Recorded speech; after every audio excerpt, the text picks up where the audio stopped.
Hi YouTube, it's Peter from Los Gatos. We arrived in Bangkok at around 2 a.m. in the morning, so officially it's day one of our 2-week trip. We're staying at an Airbnb in the middle of Silom, Bangkok's central business district. Before we really begin though, we're gonna need a little rest.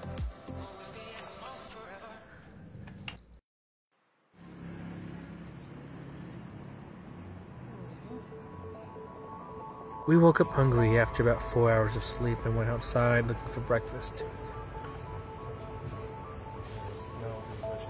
Because of our location right behind the Bangkok Bank building, our Airbnb was actually surrounded by a huge morning walking market designated for the office crowd. We found a lot of food, clothing, coffee mugs, and even shoes. Just about everything one might need.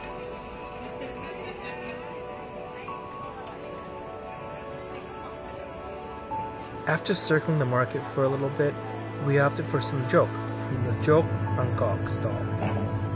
Jok is Thai rice porridge.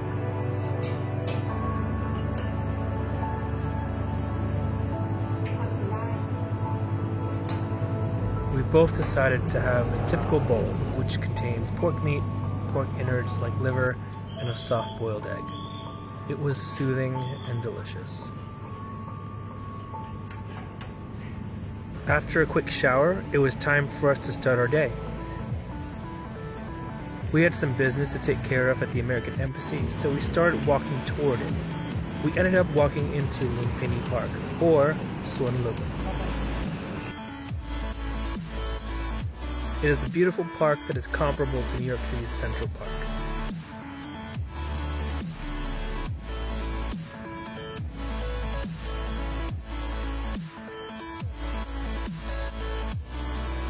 This piece of serenity is surrounded by all the tall buildings.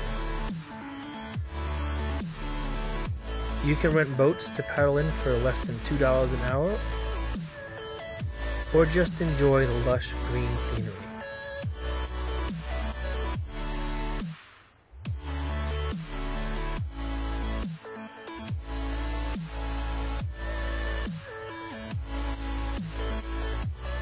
Locals come here to work out, dance, or just hang out here with the animals.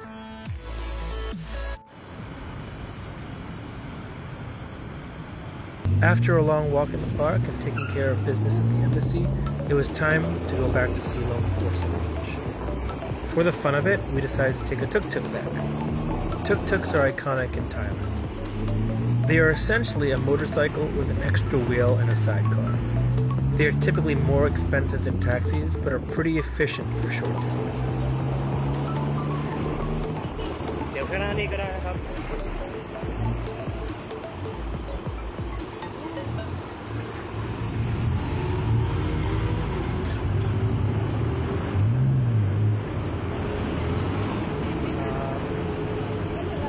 We ended up at Gin Hang Khao Man Gai, which is a local place serving Thai-style Hainanese chicken over rice. Unlike versions of this dish, the Thai version can also come with fried chicken in addition to the boiled chicken. Overall, the dish was pretty good, although we've definitely had better here in Bangkok. After a small break, it was time for us to head to Yaowarat, where we planned to spend our evening. Yaowarat is Thailand's version of Chinatown. It's not too far away from Silom, just a few stops on the MRT or electric underground train.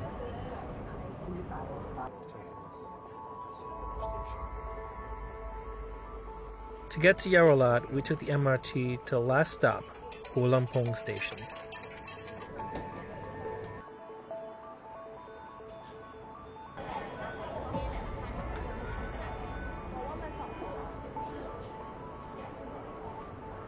Thai subway stations are known for being immaculately clean and very orderly.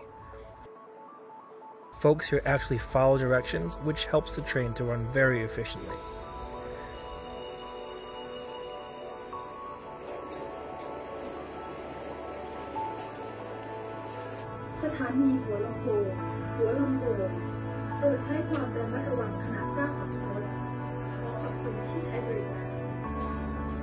Hulimpong Station. Please mind the gap between train and platform. Thank you for choosing the MRT. We took the MRT to Hulimpong, which is the last westbound stop. After the turnstiles, we make a left and took exit 1, which gets us closest to Yaowarat. You can see Hulimpong Station, which is a commuter train station that is lit up beautifully in the evenings. Walking to Yaowarat from the MRT takes about 10 to 15 minutes.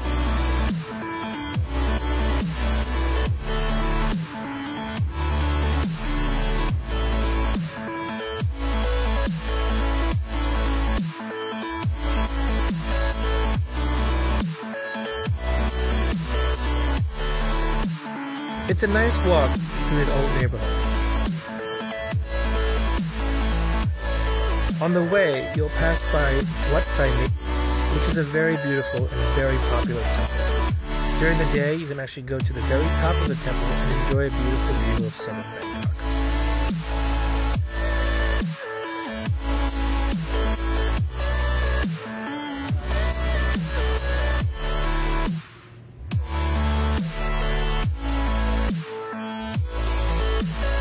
During the day, Yaowarat is known for gold dealers and jewelers.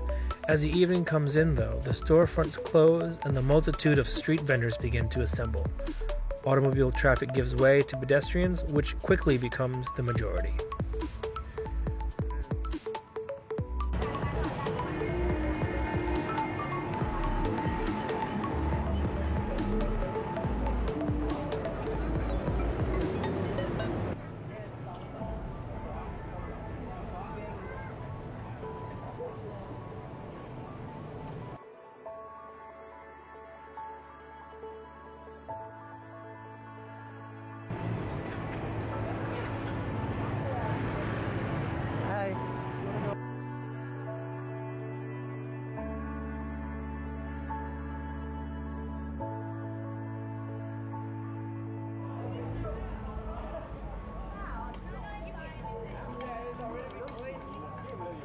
One of our favorite stalls to visit in Yaowarat is the Patongko stall. Thai Patongko is essentially Thai fried donuts. Unlike other versions of Patongko, the Thai version is smaller and resembles a fried X chromosome and is served with pandan custard. We love it because there's really nothing else like it.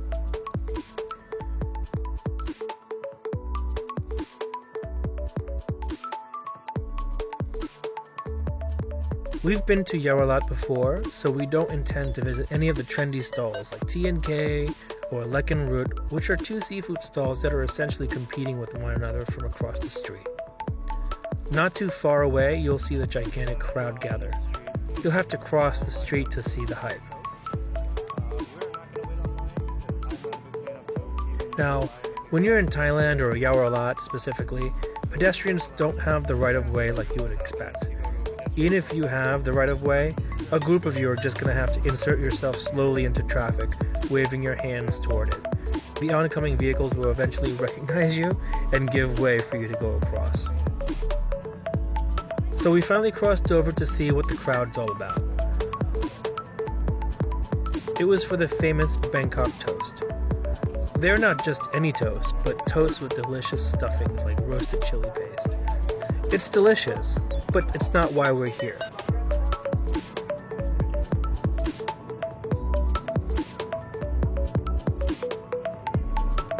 What we're looking for is actually a little further down, in front of Nai Egg Roll Noodles.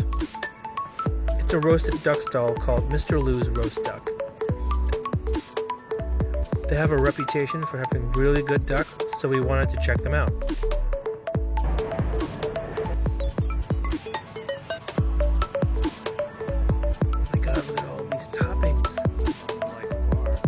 We both got the roast duck over ice, which came drenched in a delicious 5-spice gravy and a side of greens.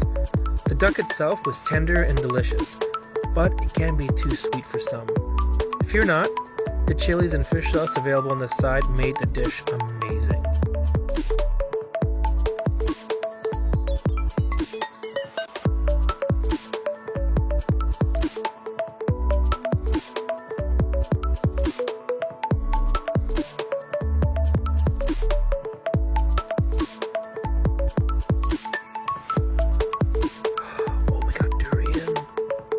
After stuffing our faces with some durian, we ran into one of my favorite things to eat, which is pork satay or moo satay.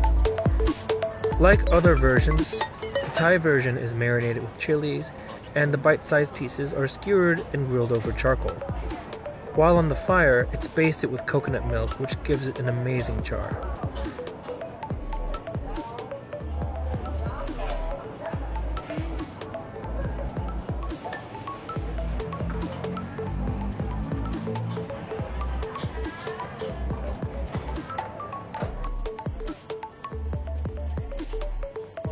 The satay is traditionally served with ajat, which is a mixture of cucumbers, chilies, and shallots in a sweet vinegar sauce. You can also have it with some white toast, but we were pretty stuffed at this point.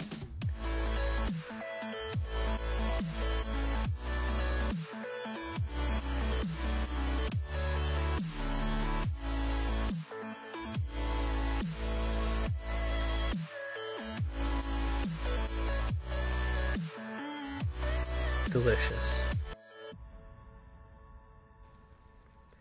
Yaowarat is definitely a walking experience, so after a couple hours of walking the strip, we were ready to head back to our Airbnb. On the way, we stumbled on Our Secret-based Hostel and Cafe. We actually found this place by mistake because we took a wrong turn on the way to Hua Lamphong Station. We had some iced tea and iced coffee, which were both very affordable and very tasty.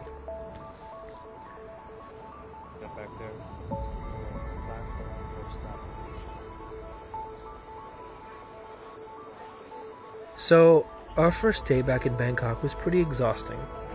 Instead of spending our day doing what we really wanted to do, we spent a majority of it taking care of business at the embassy. But we managed to finish our paperwork in one day, and our itinerary for the rest of our time here is pretty packed. So, stay tuned for more fun.